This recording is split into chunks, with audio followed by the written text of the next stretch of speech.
Well, hello and welcome everyone to tonight's AACC conversation entitled Rethinking Embodiment, Culture, Identity, and Disability in the Asian American Community. And I'm really excited for this conversation. The focus is going to be on the ways in which our bodies are part of our identity, our culture, and our calling as followers of Christ. But as Asian Americans and women in particular, some of our embodied experiences have been marginalized. And in terms of women being marginalized by wider society and made invisible, we've seen this especially manifested this past week with the wake of the Atlanta massacre. And so the question that we're asking ourselves this evening, among many others, is how can we bring our whole selves to the table while creating safe spaces for all people to belong? So, my name is Michelle Ami Reyes. I'm the vice president of the AACC, and joining me this evening are two dear friends and incredible women, Liuan Huska and Chandra Crane. And I just want to introduce them both and share their bios before we dive in. So, Liuan Huska is a freelance writer and speaker focusing on topics of embodiment and spirituality. She is the author of Hurting Yet Whole, Reconciling Body and Spirit in Chronic Pain and Illness. Her writing on everything from chronic pain to evangelical fertility trends appears in Christianity Today, The Christian Century, In Touch Magazine, Hyphen, Sojourners, and Church Health Reader. She serves on the board for Aroka or Arosha USA, a nonprofit Christian conservation group, and lives with her husband and their three little boys in the Chicago area. And Chandra Crane is the Multiethnic Initiatives Mixed Ministry Coordinator with InterVarsity Christian Fellowship and a member of the Multiethnic Redeemer Church in Jackson, Mississippi. Growing up in a multi-ethnic, multicultural family in the Southwest and now happily transplanted to the Deep South, Chandra is passionate about diversity and family. Chandra is also the author of Mixed Blessing, Embracing the Fullness of Your Multi-Ethnic Identity from InterVarsity Press. And she is also the host of the podcast Mixed Blessing, Breaking Bread at the Multi-Ethnic Table, which is available now on all podcast platforms. She's married to Kenan, a civil engineer, and they have two spunky daughters. Chandra is a fan of hot tea, crossword puzzles, Converse shoes, and science fictions. She thoroughly enjoys reading, napping, and defying stereotypes. So welcome, friends. So glad you're here. Thanks for having us. It's great to be here. So glad we have this conversation. Yes. It's crazy that we planned this event before the horrific shootings of last week in Atlanta. And Liuan, you reminded us right before we hopped on the Zoom call that today marks 1 week. This is Tuesday evening, 1 week out. And, this conversation on embodiment and wholeness couldn't be more relevant. But before we dive in, I'd like to center the victims of the Atlanta massacre and start with a minute of silence. So if we could all just take a minute of silence and then we'll proceed. Yeah, and then Chandra and I were gonna read the names first. Does that sound good? Yes. And then take the moment of silence. Yes. Delana, Ashley, Jan, Paul, Andre, Mikkels, An Xiaojie, Huang Daoyo, Park Seung Chong, Hyun Jun Kim Grant, Kim Seung Chung, Yu Young A. Let's take a moment of silence.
So we want to begin talking about this topic by beginning with the tragedy of last week, the Atlanta massacre. And I just wanted to ask both of you, Chandra and Liuan, how have you been processing the Atlanta massacre, and how does tell us also about your story, how this is all sort of interconnecting and interweaving with just who you are, your own backgrounds. Liuan, with your understanding and exploration of chronic pain, and Chandra with cultural identity. Just tell me about how all of this is hitting you both. Yeah, I can start. I was just telling Michelle and Chandra this before we started. I wasn't sure if this is I could share this because it's so personal, but my mom is a massage therapist. So she actually has worked in spas in Florida, which is where the shooter was on his way to before he was apprehended by police. So, I've been aware of the rise in Asian American hate crimes, but this one hit really close to home for me. And I write a lot in my book about what it means to bring our bodies to the table, bring our hurting bodies to the table, and wanting to be whole in a way that honors our embodied experiences. And to be honest, I haven't wrestled with my experience as an Asian woman in particular as much as I am currently. Like, this is bringing it out on a new level for me. The way that our multiple identities, the ways that society categorizes us, the way all that intersects and can make us exceedingly vulnerable, or vulnerable in kind of multiple ways. So that has really hit home for me. I think it has just raised my desire and need to bring all parts of myself to the table, including my Asian identity. I think in my writing, I've talked about being a woman and being someone who experiences chronic pain, but the Asian part of it is not something that I've really like delved deeply into. Like, what does it mean to be an Asian woman in American society? And there's so much of the history of what the first Asian women immigrants to the United States were Chinese women who were brought over essentially in sexual servitude.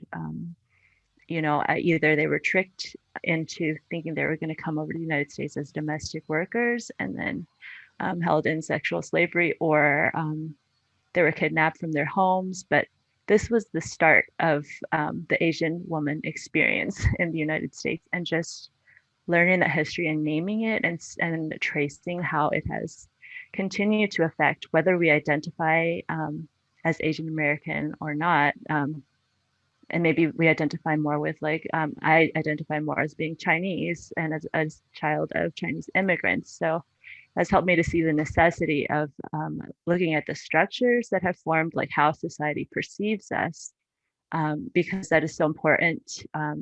Like, however we identify, how others perceive us is part of how we will make our way in the world. So yeah, that's how I've been processing some of that.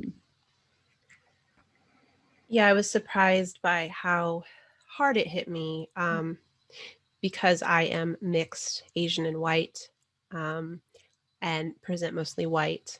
I have not encountered I haven't encountered American culture as much as an Asian woman, at least older. I looked fully, whatever that means, Asian when I was young. And so, of course, I got asked if I knew Kung Fu and all of those aggressions and microaggressions as a child. But we lived in Atlanta for 10 years. So it definitely hit. I know those spots. I know Buford Highway. We used to go and do progressive dinners on Buford Highway. And I don't think I ever went and got a massage there, but we would do Asian style as opposed to Western style karaoke, and we would go for dim sum. I always felt like a little bit of an outsider in those spaces because I am Thai as opposed to Chinese or Korean, but I always felt such a joy and an affinity for those spaces. And I always loved being there because then I was surrounded by a culture that wasn't just white Western. And so processing that, especially now that I've been gone 10 years, now though that I have daughters who one of them is 11, so she's starting to grow and change and become this young woman, it hit me very hard because it was this, again, this realization I think you mentioned, Liuan, of that could have been my mother, that could have been my daughter, that could have been me. And so that has framed my grief process. It has framed my sense of how broken the world is and how much hate there is, and not in a, oh, well, it's just sad that people are so broken, but it's in a sense of the powers and principalities that we are fighting against, of white supremacy, of racism, of misogyny, of all these things. They too are embodied in certain people who want to mar the Imago Dei in others, certain people who have so badly marred the Imago Dei in themselves that they will commit these atrocities. And so just that realization of, yeah, principalities and powers are what we're truly fighting against, but yes, there is a risk and a harm to our bodies. And in the end, if we believe in Christ, no one can hold us. But that doesn't mean there's not a lot of pain and bloodshed and mourning until we see Jesus face to face. So powerful. Thank you both for sharing. And I think it is important to even just make space for the ways that the immediate news of last week's shooting hit each of us as Asian women differently because of our ethnic backgrounds and experiences. Even for myself, being second generation Indian American, as soon as I got the ticker about the news, like it was like getting a flashback to the shooting of two Indian nationals in 2017 in Kansas by a white supremacist while shouting "Go back home" and whatnot. And so it was very triggering for me for that reason, and even for some people who have been asking, why are Indians speaking up? Why do Indians care about last week's event? Which is a sad question for many reasons, but I think whether you're Korean American, Chinese American, Indian American, Thai American, or mixed, we all have these experiences of hate crimes against our own community, and so there's just this deep solidarity, I think, that I've seen across the Asian American community for what's happening, because we all get it and we all understand it in different ways, and I think that is a perfect segue to talking about intersectionality, because there's so many layered things happening here, right? I was struck immediately by the fact that the shooter was a self-identified Christian nationalist. We can't overlook the fact that these are Asian women, and all the language that's being used around the Asian parlors is a hate crime. This is racism, and there's so much more. So I want to talk about the intersectionality happening here. How did you guys see the ways in which intersectionality was at work in the Atlanta shootings, and how do we acknowledge this intersectionality in ourselves and in others? Yeah, it was so interesting, like the immediate aftermath of the shootings, hearing the police report of oh, this person had a sex addiction and that was his motive. And so there was this immediate, wanting to narrate it in a certain way, maybe to make it more palatable or less less of a pattern and a structure, and maybe like a little bit less scary because it was just one thing that one person did, instead of being able to connect it to this entire history that I had mentioned about Asian American discrimination, particularly against Asian American women. And I think I'm sure we all have, as we've been processing, been reading these thought pieces, which have been so helpful about how racism and misogyny are deeply intertwined, and that you can't, and disentangle and say it was just one thing or the other thing, but because they're layered on top of each other, it makes particular people particularly vulnerable when you have multiple layers of marginalized identities that people are reading onto your own body.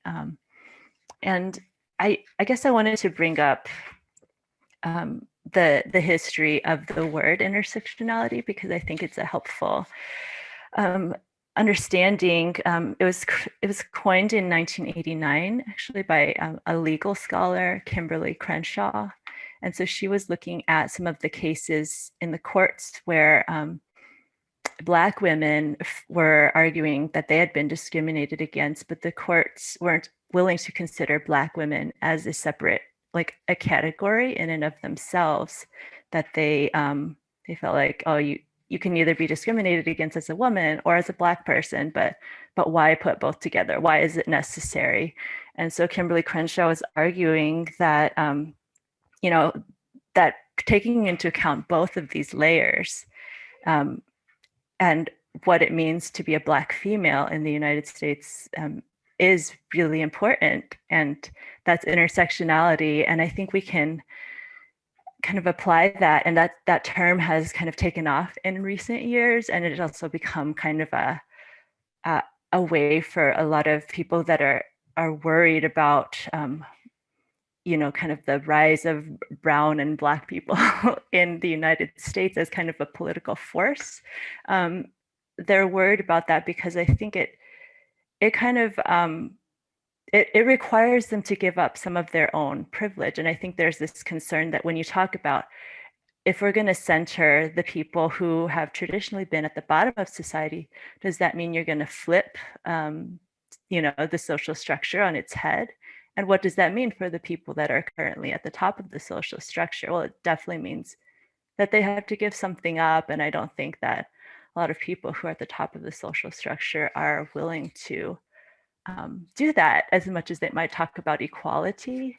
But I think that is exactly what Jesus called us to when he talks about, in my kingdom, the last will be first. And in 1 Corinthians, he talks about, Paul talks about, you will treat your weaker members of the body with greater respect. Like, that's all about centering the voices of those who have been the most marginalized in society. So I feel like this is just an opportunity with the Atlanta shootings to see the vulnerability, the multiple layers of vulnerability that are carried by women of color. And in this particular case, Asian women, because of our history, because we've been fetishized and sexualized and seen as diminutive and submissive and willing to please white men, that we have to name that and say, let's hear your voices and let's hear your stories. Like, you don't have to be invisible, and you don't have to just kind of ignore those feelings that you have that come up. Like, let's talk about that. So yeah, I hope this just starts a conversation in that direction. Yeah, I think it's so powerful, Liuan, that you mentioned intersectionality, because there are certain words that I hear from majority culture folks that are triggering for them, right? That are frustrating: intersectionality and critical race theory and these things. And what's interesting to me is that they all come from the legal system. Like, that is the first place they entered the vernacular and where the conversation started, because of issues of justice, right? Because people of color, and especially women of color, are literally written out of the Declaration of Independence, literally written out of the Bill of Rights, as though we are not human beings, as though we are objects and possessions.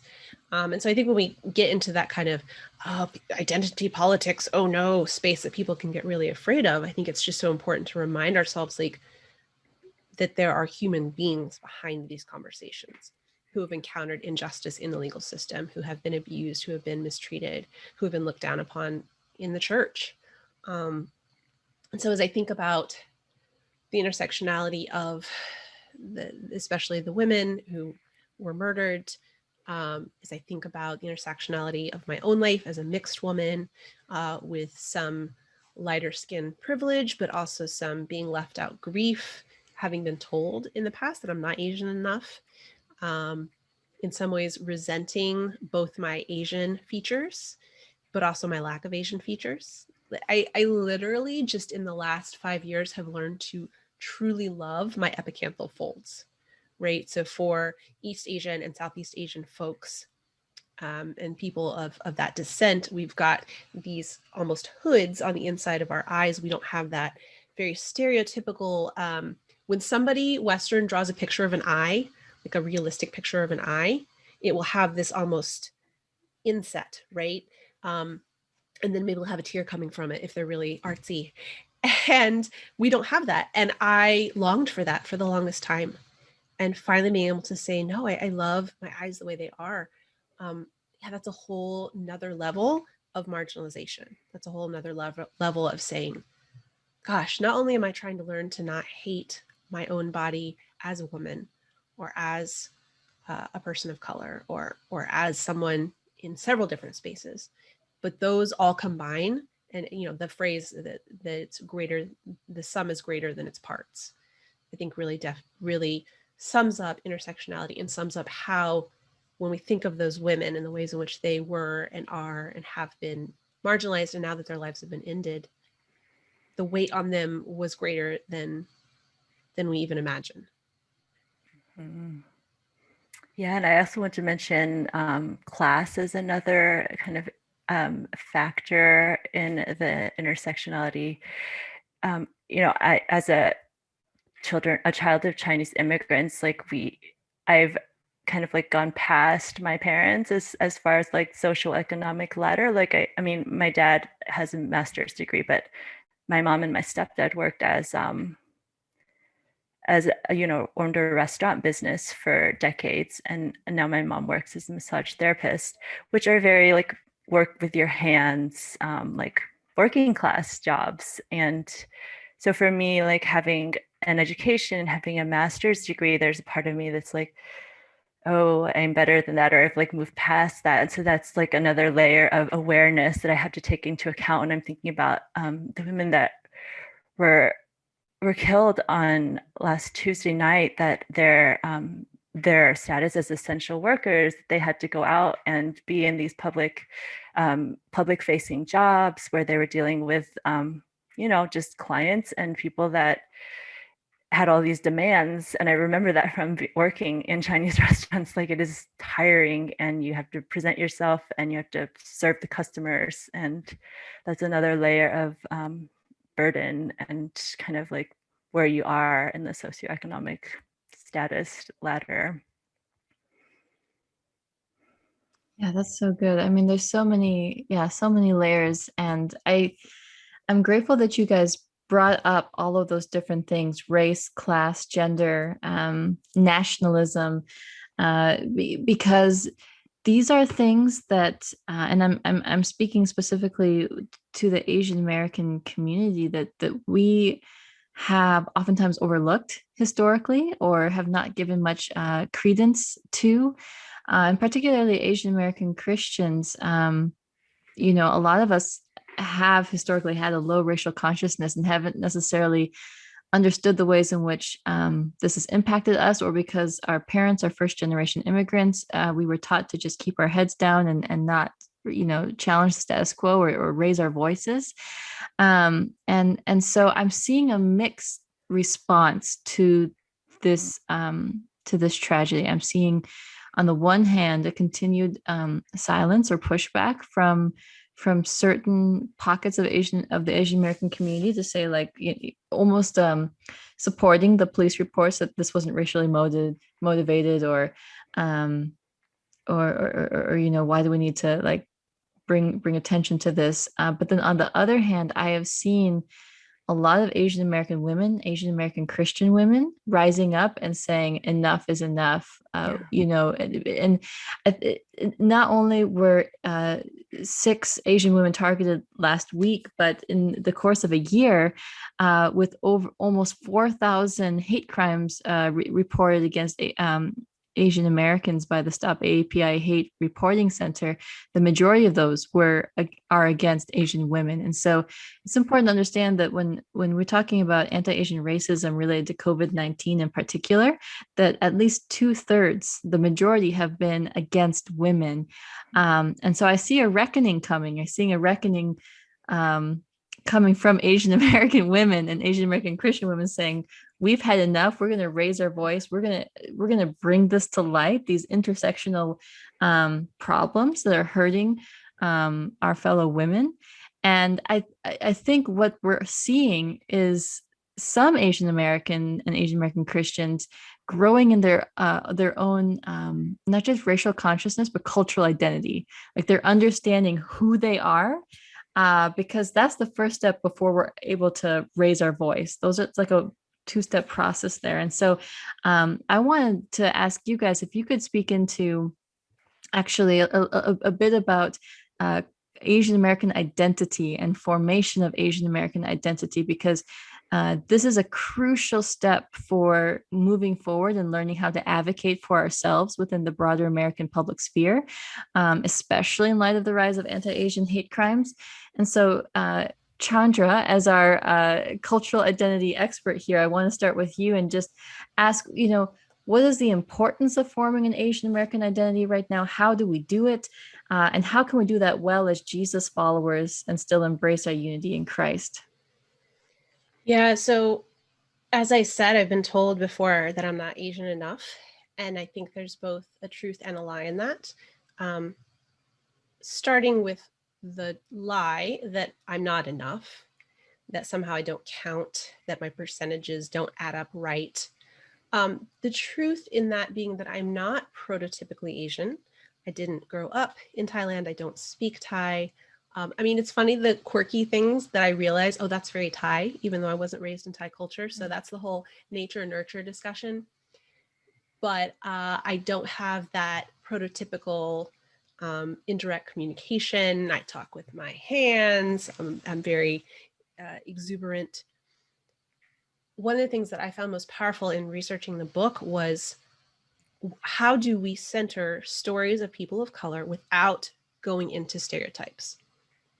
Right? What does it mean to be Asian American? That's a deeply nuanced conversation, and it can't just stop at egg rolls and indirect communication, right? But it kind of needs to start there, ? And so one of the things that I discovered and built on was Eleanor Roche is a psychiatrist, one of the two, who developed prototype theory. And the idea of how we categorize things, and it's actually helpful, right? We do not want to have to relearn the difference between a spoon and a fork every time we eat. Like, categories are actually helpful. We actually need them. But in terms of prototype theory, and what I expanded on was the idea that we can take prototypes of being Asian American and use those as a springboard to deeper conversation. So then contrasting, right? Stereotypes would be those that are limiting. They tell us we know everything we need to know about a person. They're usually negative, although in terms of Asian American stereotypes, there is that model minority, you're good at math myth, that women are submissive. But that's still very dehumanizing, and it's still not helpful, right? But instead, the positive or neutral things that are truly an aspect of society, there tends to be this prototype of indirect communication. There tends to be a sense of family and community as opposed to Western individualism. There tends to be a specific sense of humor among, especially the Thai sense of humor is very distinct. Thai folks, I learned when I finally got to meet my birth family, they diffuse situations by actually laughing at them. And so you have a lot of conflict when Westerners visit Thailand, because if like two people crash into each other, the Thai person is actually going to point and laugh. And that's their way of saying it's no big deal. There's no offense. There's no shame. We can go on about our days. But of course, the prototypical Western perception of that is they're making fun of me. They're not taking this seriously. This is unbelievable. Thai humor is very self-deprecating and very helpful and gracious and kind in a lot of ways. So when I start to think about what are the prototypes that I embody as an Asian American woman, then I feel like it opens up a conversation. as opposed to closing it down. So, okay, what are these things I do have? I do have these epicanthal folds. I do have the darker hair. I do have the brown eyes. I do have a certain prototypical body type. I do have this sense of humor. When I met my half sisters for the first time, my husband and I, he pointed out to me, and then we were both shocked. I hold myself and speak the same way they do, even though I had never met them previous to that. So something is there that is in me that is prototypically Asian. When you think about something that can be trivial, but also can be a deeper invitation in terms of food. A lot of Asian cultures, and especially Thai culture, values that salty, sweet, spicy, sour, umami combination, right? And so I think as I'm learning more what it means to be Asian American, it means a willingness to be a part of the conversation and to expand the conversation. It also means a willingness, and this is where things really come out in light of all the recent hate crimes. Well, centuries of hate crimes, but especially in this COVID age. It needs to be also, as we've said, it needs to be a willingness to be in solidarity with the marginalized, to sit with the marginalized, to have that feeling. And I forget his name, I wish I remember it.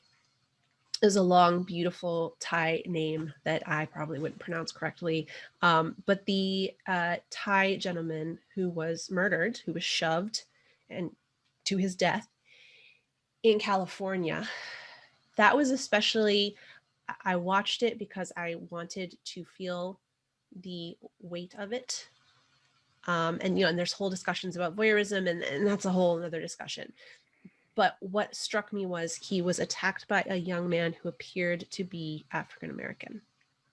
And given that my stepdad who adopted me was African American, I was very struck at I cannot choose sides here. They could both be members of my family. That could be my grandfather, and that could be my cousin. And so just thinking about me needing to sit with the discomfort and the sadness and the grief of this violence that was done to and against both men by one man, the damage that was done to both their bodies and then to the one man's soul, and saying, what does it look like to be in solidarity with that? What does it look like to be willing to feel that in my bones, to feel that grief in my bones? Because I do have ancestors who walked the sands of Thailand. I do have a auntie and an uncle who are directly descended from slaves, and it's by marriage, it's by legal bonds. But for me, that pushing into both the joy of prototypical Asian American experience and into the grief of what Asian Americans are going through at this time, even if I don't receive much of it, I think is, thank you. Yes, Vika Aratanakapakdi, which is a beautiful classic Thai name. Yeah, just mourning that death came because of white supremacy, which I think I'm skipping ahead. So I'll turn it back over. I love that you just start out with the idea of identity as a conversation starter and like make room. And I appreciated that in your book too, that you say like Jesus contains a multitude of stories within himself. It's not just one story, and we have to be aware of the danger of the single story in defining what it means to be Thai or Asian American or Black. And yeah, so like I mentioned before, I've typically in the past identified more with my Chinese ancestry, and that's partly I think because I have been in the country for less time. I'm like a 1.5 generation immigrant, so it takes a while to develop a sense of awareness of like, oh, the events like that happened to this Thai man that he was pushed down. Like, how did they relate to me as a Chinese woman? Like, I don't know. Like, it can take time to see the patterns that are happening. But I love that, Chandra, that you mentioned like you felt that in your body. And I think like for me, the massacre in Atlanta of these Asian spa workers, I felt that in my body because it was so close to home. But then it also like kind of like forces me to re-examine my own responses to the other hate crimes that have happened to other Asian Americans, but also to Black Americans, to Muslim Americans. Like, I didn't feel that in my body in the same way. And I don't think like we need to. I think there is like this sense of like proximity and kind of closeness that is natural for us. But at the same time, like, why am I not able to like identify and relate to those people in the same way? And but I really appreciated this quote from now not sure if I can find it right now, but there's a woman, an Asian woman, who was writing about op-ed on the massacres, and she said it doesn't really matter how one identifies when a white man walks into an Asian spa and assumes you're a sex worker because of your phenotype. Like your experience of being in the world in America is so shaped by how people are grouping you and lumping you in with this whole group of people. And I think that's the importance of developing an Asian American identity, is because that's how we've been racialized in this country. Like, our bodies have been kind of lumped together. And I could tell you, like, I could spend this whole conversation telling you about the ways that I've been, mixed up with other Asian American women, and people think we're sisters, or all of that stuff. So and we must be related because we're like the two Asian Americans in school. I went to a mostly white school with two Filipina sisters that were there. So when people see you, they have all these assumptions. And so the importance of, I think, forming that sense of collective consciousness around the Asian American experience in America is that when we start to make the connections between what's happening to this Thai man in California and to the Asian women in Georgia and all over the country. Michelle just mentioned another woman yesterday in New York that was attacked as well. That helps us to organize and to raise our voices and to say, we are here and this is happening to all of us. And because we share this experience, then we, out of that sense of solidarity, we can begin to like speak up and change and ask for change and ask for people to hear us. And I know that identity politics can kind of like devolve sometimes into like exclusivity. And I think that's kind of like why people get scared of it, because they're concerned that it's going to be all about like keeping people out, and like, oh, you have to only listen to Black voices or Black women because like they're so marginalized. Now we need to like listen to them all the time. And so I think there's this fear that people have of that, oh, if we're like always just focused on identity, then we won't be able to have like a conversation. We'll always be like kind of listening to the victims all the time. And I think that's one, it's untrue, because like we're the body of Christ. And I think the body of Christ, again, to go back to my point before it, like we're called to listen to those who have been marginalized.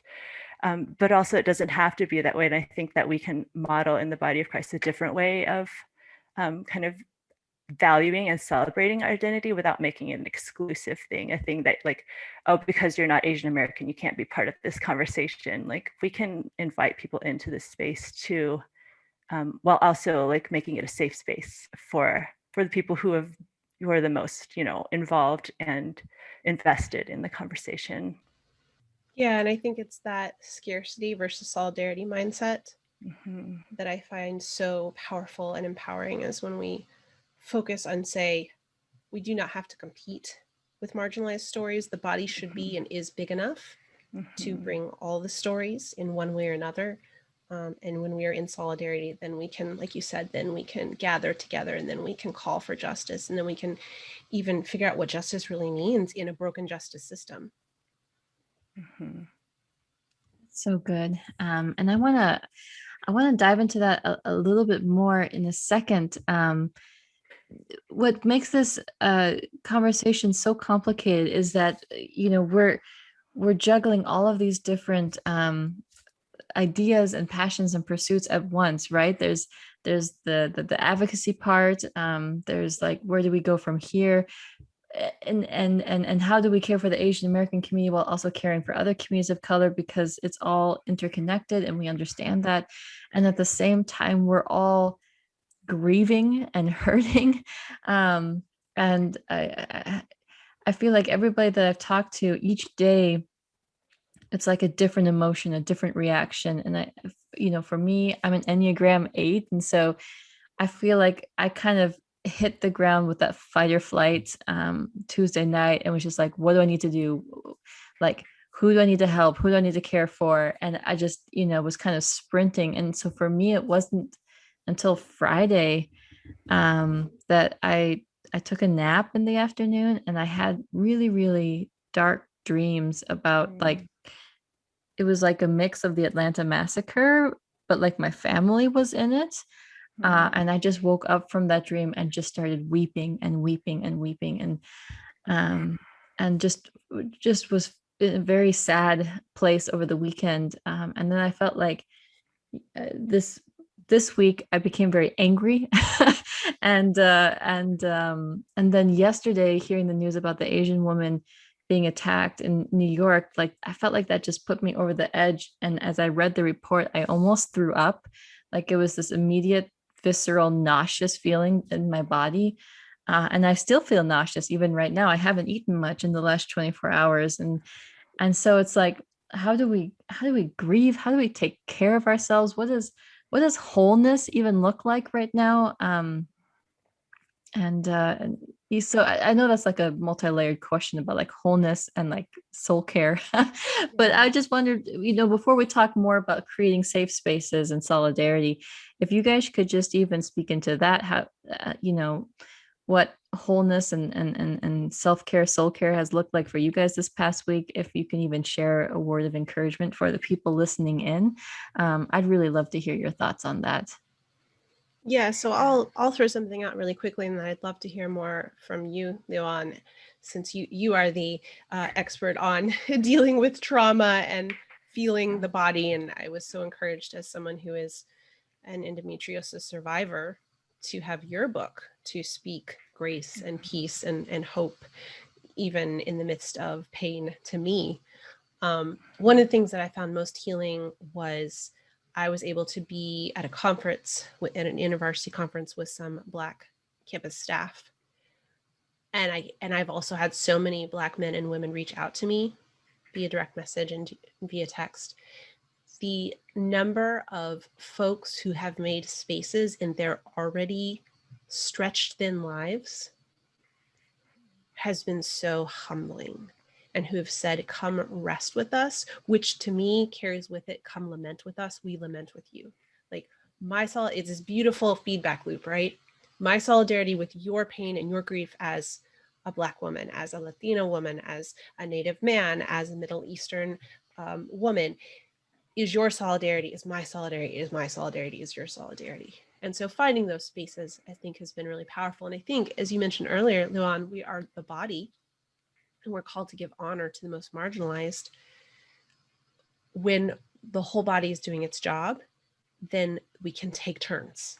We can enter a season of rest, and enter a season of solidarity, and enter a season of grieving, and enter a season of joy. It's not just everybody is stretched thin all the time, even in this horribly broken world. So I am so grateful, especially for the siblings of color that have come alongside and have really spoken rest into my soul, and have even, and white folks as well, folks of all kinds who know what it means to hurt because of whatever their intersectionality is, who have sent flowers and who have sent food and who have sent messages. It takes a lot of humility for me to learn to rest, because I'm so used to fighting against my broken body. I'm so used to fighting against the pain I feel in my bones. I'm so used to, I just identify so viscerally with what you said, Michelle. Like, it just makes you sick to your stomach. So Liuan, I'd love to hear more expanding on the good stuff you share in your book. Yeah. Just to kind of bounce off of what you said with that we can take turns in the body of Christ, that there are seasons for kind of centering one group of people versus another group of people. And I think there's also seasons in our personal life for being more like connected to the news and kind of stepping back and saying that is all I can handle for right now, and letting the grief just kind of like sink in, because it's like the continuous cycle, you know, that Michelle, you've been mentioning, of it's just one wave of grief after another. And Boulder just happened today, so what am I supposed to do with that? Like, that's like 10 more deaths and this whole other thing that's happening that I don't know if I can process that. Like, I think that's one of the things that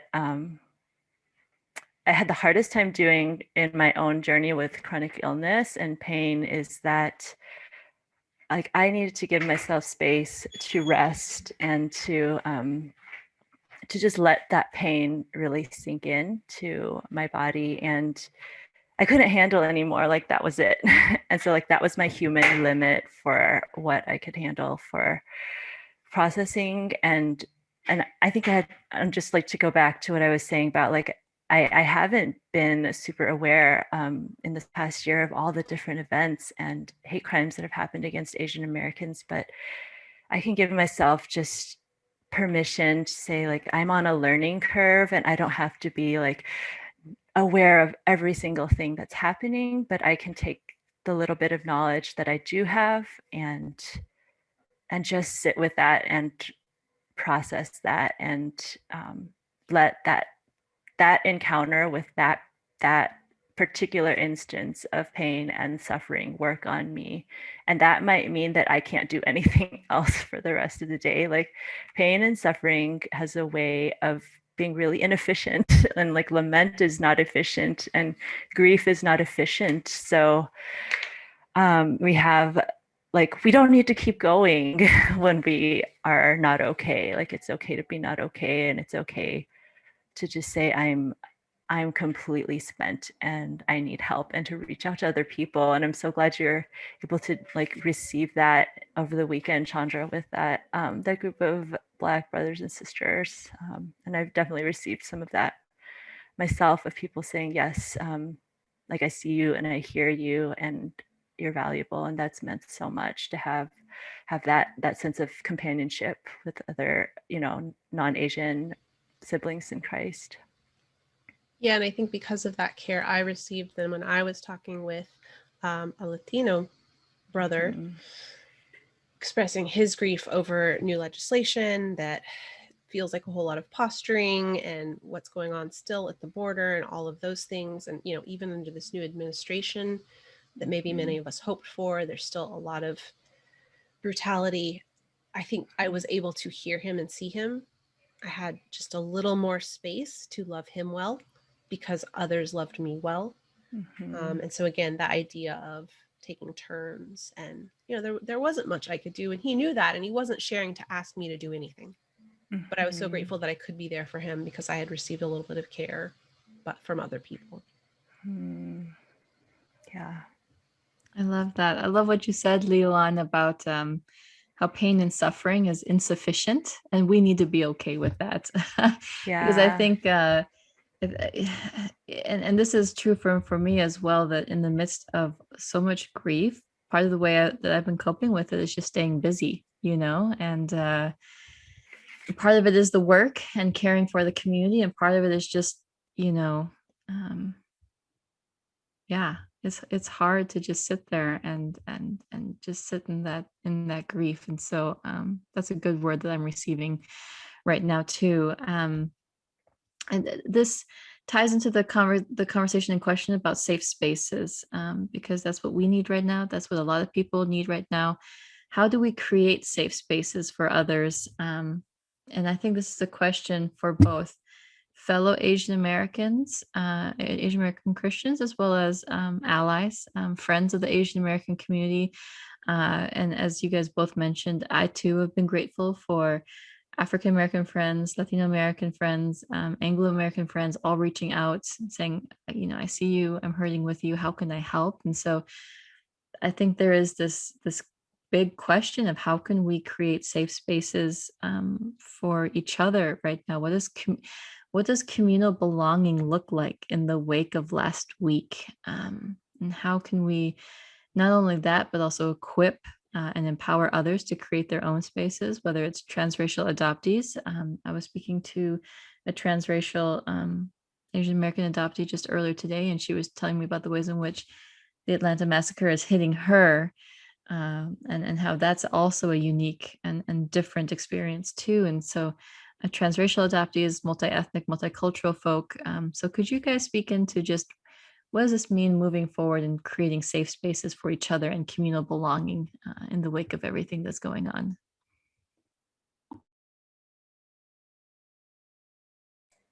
Yeah.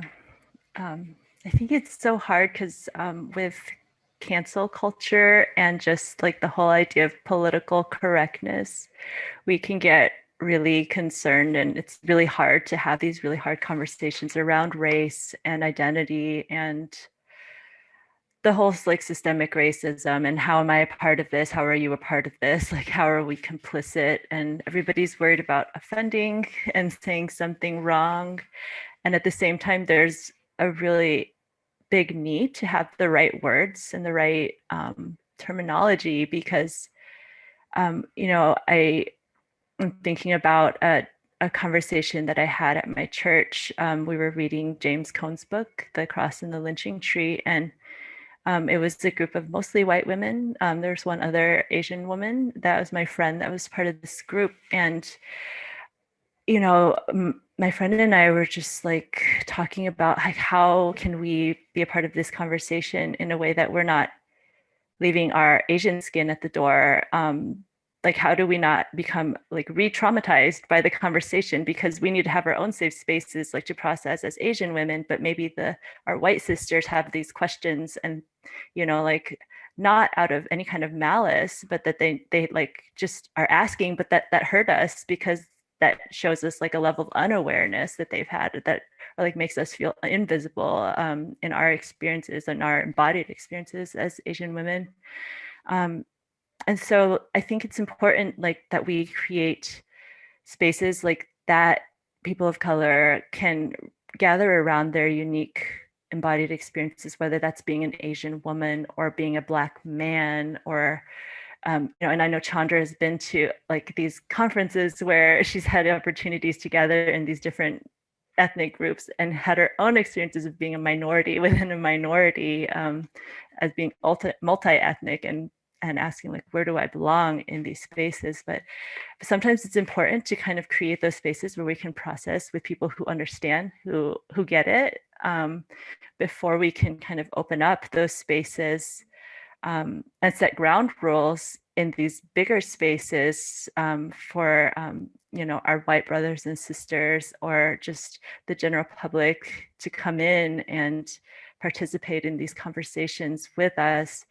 But I think that the terminology is important because I think when we use certain words, it like whether that's like white normativity or critical race theory or intersectionality, those show that we've done our work, that the people that are involved in the conversation know what we're talking about, and that we don't have to re-educate them or that we don't have to like explain ourselves again. And it's just, I've heard so much like, I'm so tired from so many Asian American brothers and sisters in this past week. I'm so tired of having to explain that this is real, that hate crimes are real. And so we need those spaces where we can be with people who understand. Yeah, I agree so much, that sense of finding a common place where we know we're having basically the same conversation. Mm-hmm. And I think it's so freeing actually for majority culture folks, for white folks, to have a space where, if they are on this journey of decentering whiteness and of reclaiming Christ out of white supremacy that we've heaped upon our brown, Middle Eastern, multi-ethnic Christ, for them to have spaces where they can be fragile, for them to have spaces where they can not fear treading on toes, that for those of us, and I do include myself in this place because I do have as part of my mixed ethnicity, I do have white as part of that, Scotch and Irish. I think how important it is for those of us who have the margin and have this season where we can go and help disciple white folks out of whiteness, that white folks need to have a table too. Now, the world is their table, right? The world is designed for them, but those who are aware and are trying to learn, just to have safe spaces where they know they won't hurt other people, won't hurt people of color. And I love, Michelle, that you mentioned transracial adoptees. Two of the interviews I got to do for the book, for Mixed Blessing, were, well, a couple of different ones were transracial adoptees, and some of them were multi-ethnic, and then transracially adopted. One woman, though, is Korean and transracially adopted into a white family. And one of the things that I thought was so powerful about her conversation, and then another woman who I know from here in Jackson, Mississippi, has albinism. So she's a Black woman with albinism. And even those, siblings who have vitiligo, other things that are appearance defining, how much if we can extend an invitation to come to our table for a period of time, how much that empowers others to then build the table they need, right? So it's not a get your own table. And I think when white folks pull up a seat to their table, people of privilege, whoever that is, like you said, Liuan, issues of class and socioeconomic status, issues of sexuality, issues of educational status, when whoever has the privilege and has the power pulls up chairs to their table and then is willing to say, be at home here until you have all the things you need, until I have given up enough of my things, that then if you want, you can build your own table so that you can have exactly what you need in that space. I think that's so much more powerful than it's my table, or you can't be at our table, or we need to all be at the same table, right? I think there's much more fluidity in these tables function as different places in different times. And sometimes we do need to just be at our table as women of color, or as people of color, or as Asian Americans, or as women. And other times we can have a broader welcome. And other times it needs to be super specific, like here are transracial Asian American adoptees adopted into white families. That's a very specific table. It maybe to do this analogy to the end, which is something I'm known for doing, maybe it only has 5 chairs. And it's a very small community, but it's a small community that then empowers and provides that safe space to then go back out into those larger spaces and be blessed there and educate there and interact there.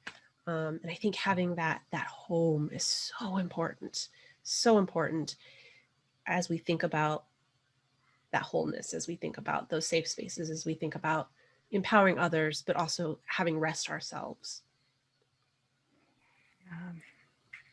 So good. I've never heard somebody explain it that way about just this idea of tables, because we talk about tables a lot and building our own tables and separate tables and whatnot, but this idea of extending invitations, bringing chairs for people of different ethnicities, or people from other communities to say, be at home here until you can build your own table. That's powerful. And I love that. I wrote a little bit about this last week with an article for AACC about Asian American Christians in particular responding to our own marginalization and oppression with creativity from the margins. Because in many ways, we will have, no one is going to speak up on our behalf. We have to speak up for ourselves. This is the sad reality of being, racialized in America and being a minority group of subdominant culture. And so the question is, like, how do we embrace this liminal position that we've been put in as Asian Americans, this in between, not fully Asian, not fully American, and just the in betweenness, and oftentimes being overlooked and erased within our Black white racial divide. How do we, to use the words of Dr. Dennis Edwards, bring strength to the margins and replace the margins of oppression with love and service. And part of the ways we do this is by being willing in wise, wise, cautious, biblical ways of inviting people in, teaching them, educating them, and then sending them back out to become allies and people who stand in solidarity with us. And that is a very creative, out of the box idea from the margins. So I love it. And I think these are the conversations we need to keep having. The last question I just want to ask you piggybacks off of this, and that is, how can the church start doing this better? There's certainly a lot of things that the church needs to be confessing right now. But I think I'd also like to just end on a way in which, like a positive invitation for the church and for Christian leaders and for pastors in terms of how can we better integrate these conversations into communal life within the church, and as an extension of loving our neighbors, and especially the most vulnerable. What could you say to that?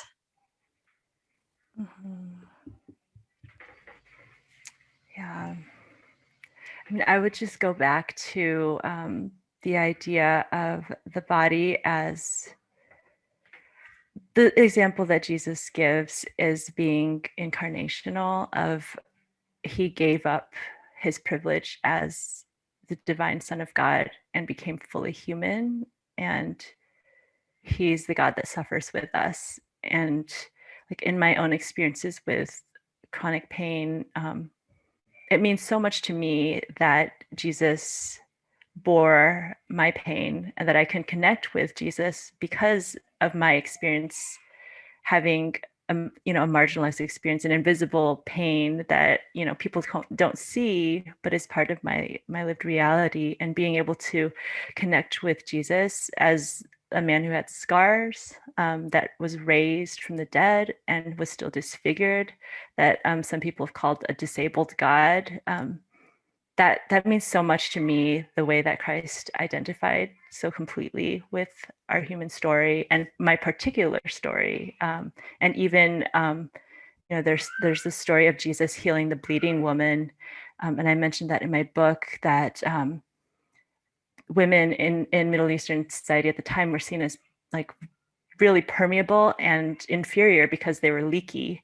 And when the woman touched Jesus, it says in some translations, the power leaked out of him.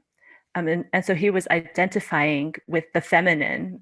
He was embracing the feminine in his own body. And Chandra has talked about our multi-ethnic Christ, that the ways that Christ really fully embodies our pain and suffering, and then takes that up into who he is and does something with it and allows that to transform him and break him open to this new resurrected life, is the model that I think the church has to follow, of centering the people that are on the margins, centering our weakest members as the ones that are not just the people that we minister to, but the people who are uniquely called to minister, that our vulnerability is a gift to the rest of the world. So when we can just give ourselves the permission to be vulnerable and to embrace that that's who we are, that whether that's whatever aspect of our experience feels vulnerable, if we can kind of push into that experience and allow that to connect us to other people's vulnerability, that's where we find strength and new life and resurrection. And that's where we can start to reimagine God's kingdom and kind of think outside the box and have this kind of creativity from the margins that you were mentioning, Michelle. We just have to retrain our imaginations to what's possible. That's such a great phrase, Liuan, retraining our imaginations. Because I think we tend to think that Jesus didn't have much imagination, just because he was God in the flesh, but he did have a lot of imagination, and he had a lot of ability to break out of stereotypes and to break down walls, even before his resurrection and certainly after his resurrection.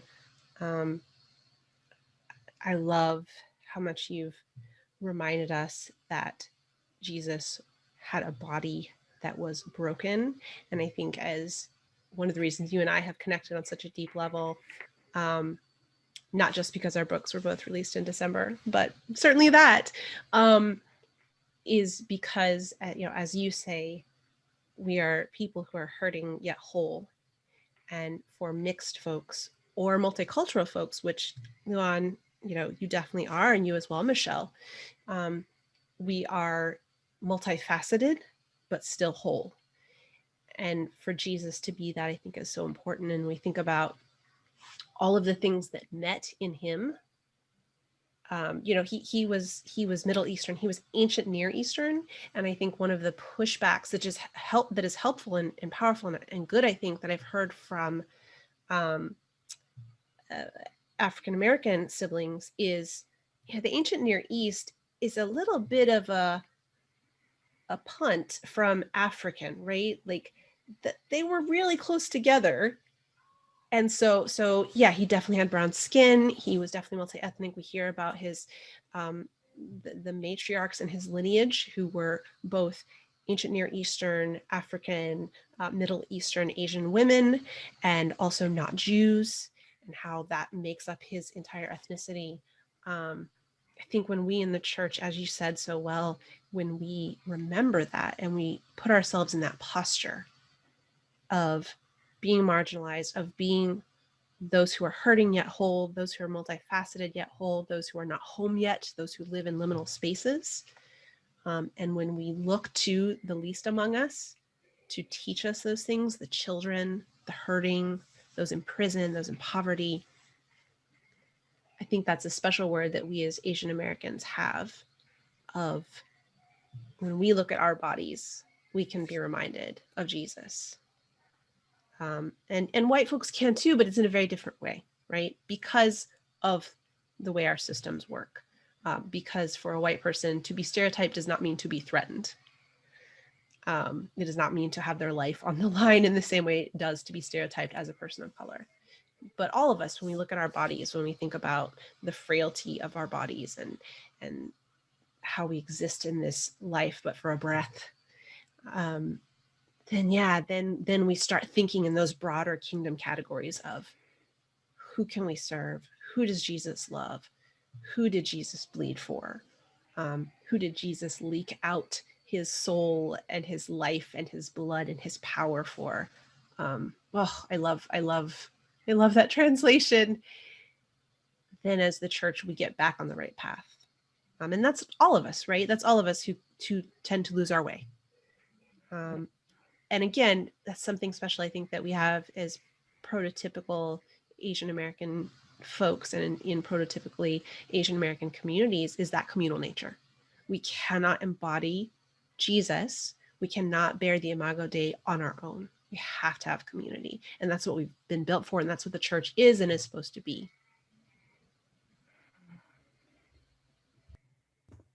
Amen. That's beautiful. Well, thank you guys so much for just sharing that wisdom. And in a moment here, I want to hear if you guys could share a little bit about your books, because you've referenced them a lot and I want people to know about them. And in that spirit, we're going to do a book giveaway this evening. And so it's kind of unique because we're in a Zoom call, but if you want to participate, what I'll say is this: you can message me privately and share your email with me in the chat, and you'll be entered to win a copy of both Liuan and Chandra's books. And we'll announce the winner on Thursday on AACC's social media platforms. And also, if you drop your email in the chat privately to me, you'll also receive a follow-up email with all of the links and information that we're about to share as well, with some really fun goodies and resources. So with that being said, Liuan, I'll start with you, and then Chandra, can you just tell us the title of your book, kind of the basic idea of what it's about, where we can find it? So my book is called Hurting Yet Whole, Reconciling Body and Spirit in Chronic Pain and Illness. And you can get it at IVP or Amazon or your favorite bookstore. And it just talks about my own story, which started like 10 years ago with chronic pain and how I wrestled with that I am a body and I am also a spirit. And I can be both and. I love both and just bringing in my own story, but also some theology and sociology into the mix. Yeah, and that's another great connection point. So my book that also just came out in December, Mixed Blessing, Embracing the Fullness of Your Multiethnic Identity, has some of that same, oh, wow, I'm embodied. I have DNA from two very different cultures, two very different people groups, two very different parts of the world even. So in the book, I look at the pain of being mixed. And again, it's that like being unseen. A lot of times for those of us with chronic illness, you can't see it, you don't know. And so you don't know what's happening. And a lot of times for those of us who are mixed ethnically or culturally, you make assumptions about how we look and you don't know what we're going through. So that pain, but also the privilege of how that puts us in those spaces of humility and listening and liminality and learning. And then what I think has been really special to me is in doing the research, realizing just what a gift that is to the church. And so I just had a great conversation on Twitter with someone who was saying, I wasn't sure if your book was for me. Will you give me the elevator pitch? I'd love to get it. Will you tell me? And just realizing how important it is for monoethnic folks, those who do not struggle with chronic illness, those who have majority culture privilege, those who are aware of these very disparate experiences, to just sit under the teaching of someone and learn from that person, learn from that Asian American woman, learn from that person with chronic illness, learn from that mixed person, so that churches can really empower and equip those in the margins. And I think a lot of times we tend to do one, not the other. So a church will want to empower someone with who is in the minority, and so they'll say, come tell us your story, we're going to promote you, we're going to give you all those things, but they don't actually equip them. And so it's just exhausting, right? It's just one more thing you're trying to do. It's one more place that you're trying to serve the church out of brokenness and not being healed and exhaustion.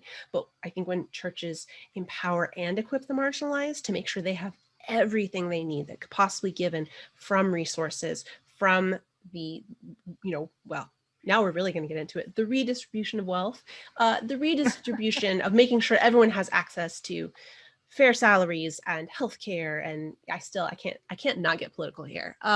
Anyway, that then minorities can serve out of a place of wholeness and out of a place of healing. And I think also sometimes we tend to, I think in the past, and there's this in the sense of like, oh, we want to love our marginalized people well. Oh, we love you. And then there's no empowerment and there's no promotion. And so it's infantilizing, it's dismissive, it doesn't allow room for growth. And I think those of us who are trying to weigh those two things and bring them into balance, we have a lot to teach the church. And I think there are a lot in the church who want to listen. And hey, reading our books, Michelle's book will be coming out this next month. Yeah. Going to AACC, looking at these resources, sitting at the feet of people, those who want to learn, come and learn, and let's have this conversation. That's so beautiful. I almost forgot. That's true. I have a book coming out too. Yes. Tell us just in a couple minutes about your book, Michelle. The book is called Becoming All Things: How Small Changes Lead to Lasting Connections Across Cultures. It comes out with Zondervan on April 27th, and it's all about I'm basically using as my foundation 1 Corinthians 9:19 through 23, where the Apostle Paul says, I became all things to all people for the sake of the gospel. And Paul says to the Jew, I became like a Jew, to the Greek, I became like a Greek. But, I argue if he was saying that to us today, he would say to the African American, I became like an African American, to the Latino American, I became like a Latino American, or to the Asian American, I became like an Asian American. And so the question that my book is trying to get at is, what would that look like today? What does it mean to become all things to all people? What are small, tangible, practical ways that we can do this in our everyday life, to love people better, to people to feel more seen, so that we're instead of trying to control people or misunderstand, judge people, where it's an invitation for us ourselves to change in our heads, our hearts, and our bodies, and how we engage with other people. So yeah, that comes out April 27th. But in terms of the book giveaway, thank you so much to everyone who has sent emails privately. We will announce this on Thursday. And thank you, Liuan and Chandra, so much for your wisdom and encouragement this evening. I know the people listening in will want to know where they can go from here. So I'm super excited to share some incredible resources from both Chandra and Liuan. And I think Bethany Horvat, thank you so much for just being our all-around amazing friend, woman, tech support, admin, co-host.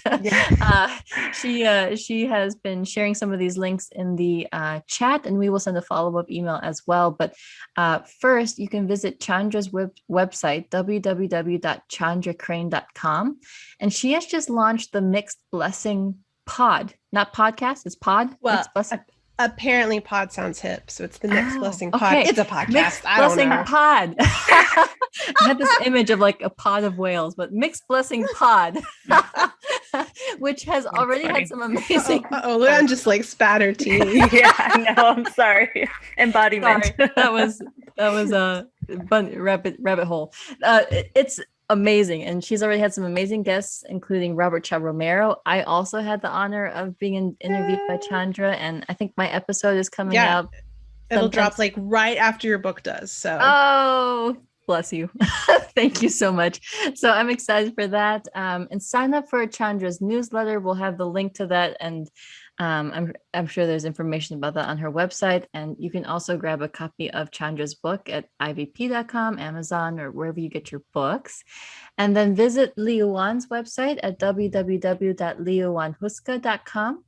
And there are resources on embodiment, so embodied prayer meditations, readings, practices on her website under resources, as well as you can sign up for her monthly newsletter, which is also on her site. And I believe Bethany has dropped the link in the chat as well. And if you don't have a copy of her book, you need to get one today. So finally, and this is something I'm really excited about because we're announcing it here for the first time, we want to invite you guys to join Liuan Huska for a 6-session Brown Bodies book lunch via Zoom that's going to be supported by AACC.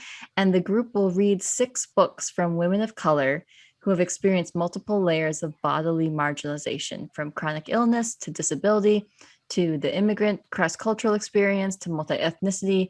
And so as a reading community, you'll be able to talk about with Liuan, critical social and theological questions, such as how do these stories challenge our understanding of the, quote, beloved community?